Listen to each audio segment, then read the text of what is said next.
حضرت عائشہ صدیقہ رضی اللہ تعالیٰ عنہ فرماتی ہیں میرے پاس ایک عورت آئی تو میں نے اس کے ساتھ 2 بیٹیاں تھی اس کی، میرے پاس 3 کھجوریں تھی، میں نے اس بی بی کو دے دی، 2 بیٹیاں تھی۔ اس عورت نے کیا کیا، میں دیکھ رہی تھی، ماں تھی نا اور بیٹیوں کی ماں تھی، اس نے پہلے ایک ایک کھجور دونوں بیٹیوں کے منہ میں ڈالی اور پھر جو کھجور اس کے پاس بچ گئی میرا خیال تھا یہ کھائے گی، لیکن اس ماں نے اس کھجور کے 2 ٹکڑے کیے اور وہ بھی اپنی بیٹیوں کے منہ میں ڈالے۔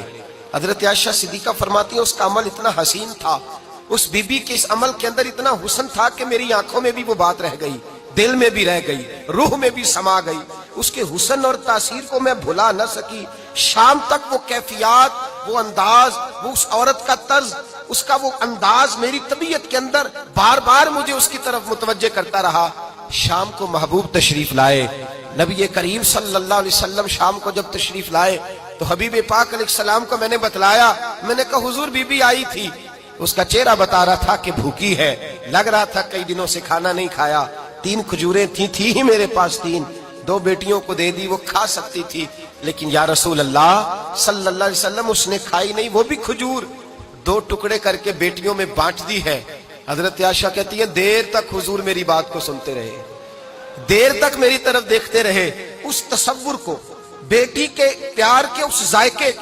دیر تک محبوب محسوس کرتے رہے، اور پھر فرمایا عائشہ جو دنیا میں بیٹیوں کی وجہ سے آزمایا جائے گا،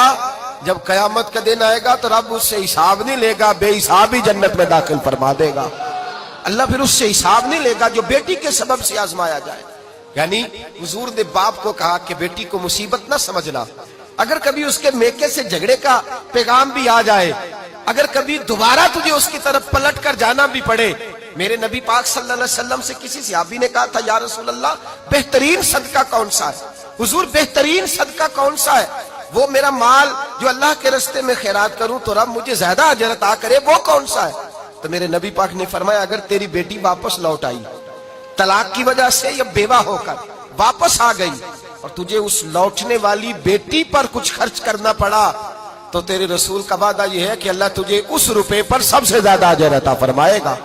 اس پیسے پر اللہ تجھے سب سے زیادہ۔ انہیں بوجھ نہ جاننا، ان کی آزمائشوں پہ پریشان نہ ہونا۔ اگر کبھی بیٹی کا پیغام آ جائے